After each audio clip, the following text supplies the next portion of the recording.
Hello बच्चों, कैसे हो।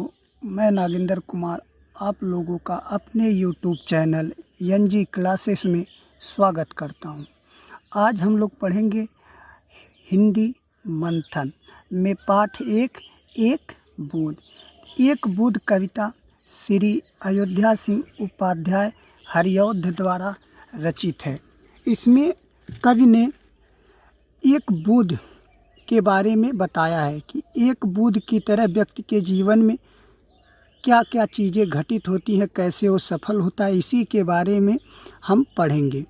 तो ये जो कविता है इसमें कवि श्री अयोध्या सिंह उपाध्याय हरिऔध जीवन में लक्ष्य तय करना अत्यंत दुष्कर कार्य है, वह भी तब जब अनजान और अजनबी राहें हों, रास्ते का पता न हो तथा मंजिल कोसों दूर हूँ। परंतु कोई सफल व्यक्ति घर बैठे सफल नहीं हुआ। उसे दुष्कर व अनजान मार्गों पर चलकर तथा कठिन परिश्रम के बल पर ही अपनी मंजिल मिली। अभिष्ट मार्ग पर चलकर जीवन की कठोरता रूपी धूप में तपकर साधारण से असाधारण व्यक्तित्व प्राप्त करने वाले अनेक महापुरुषों व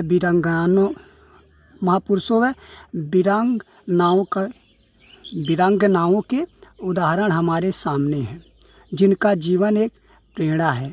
उन सभी के लिए जो अनजान राहों पर निकलने से घबराते हैं, सिर्फ इस डर से कि पता नहीं उनका क्या अंजाम होगा। जैसे इसमें कविता में हम पढ़ेंगे कि बूंद क्या सोचती है। कहती है क्या, एक बूंद कहती है क्या कि जो निकल कर बादलों की गोद से थी, अभी एक बूंद कुछ आगे बढ़ी, सोचने फिर यही जी में लगी, हाय क्यों घर छोड़कर मैं यूँ कढ़ी। तो जी मतलब होता है मन और कढ़ी मतलब होता है निकली। तो बूंद क्या सोचती है कि जो निकल कर बादलों की गोद से थी, अभी एक बूंद कुछ आगे बढ़ी। मतलब एक बूंद है वह बादलों की गोद से ज्यों ही कुछ आगे बढ़ी। मतलब बादलों से जब बूंद निकलती है वो सोचती है कि जब वो आगे बढ़ती है तो सोचने फिर यही जीने लगी। मतलब वह फिर अपने मन में सोचने लगी क्या कि आह क्यों घर छोड़कर मैं यूँ कढ़ी। वह सोचती है कि आखिर क्यों मैंने घर छोड़कर यूँ निकल पड़ी।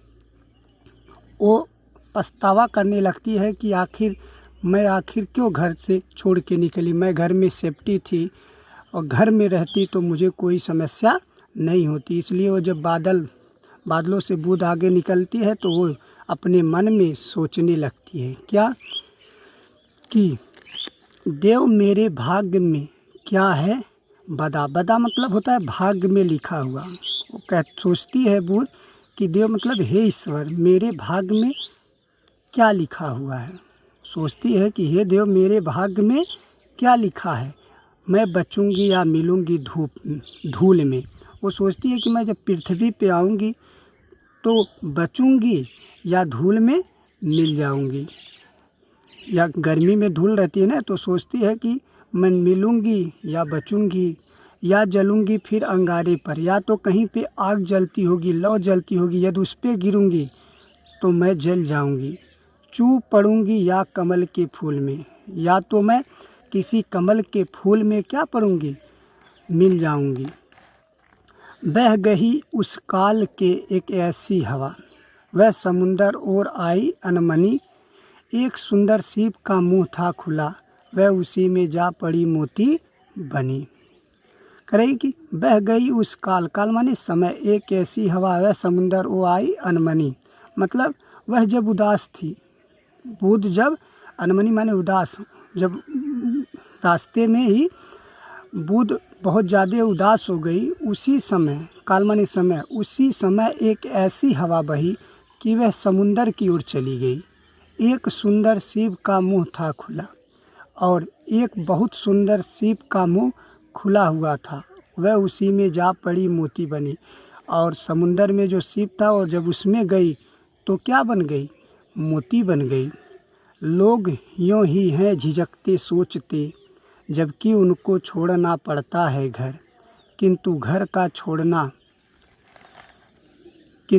का छोड़ना अक्सर उन्हें बूझ लो कुछ और ही देता है कर। लोग यूं ही झिझकते सोचते, जबकि उनको छोड़ना पड़ता है। मतलब जब लोगों को अपना घर छोड़ना पड़ता है तो सोचते हैं और क्या करते हैं, संकोच करते हैं कि हमारा क्या होगा।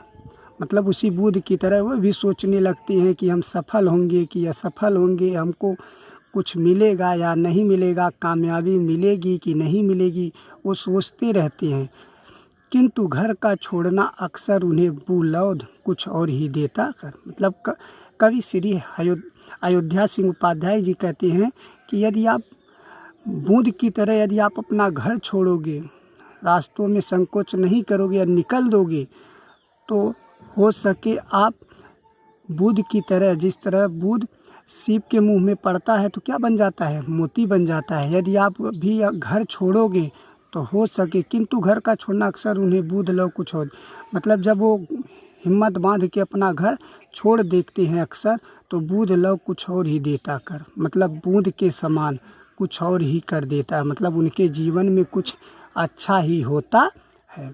और ये वीडियो आप लोग देखकर इसका जो शब्दार्थ है उसको भी लिख लीजिएगा और फिर आप लोग करते रहिएगा, इंडेक्स भी बनाते रहिएगा।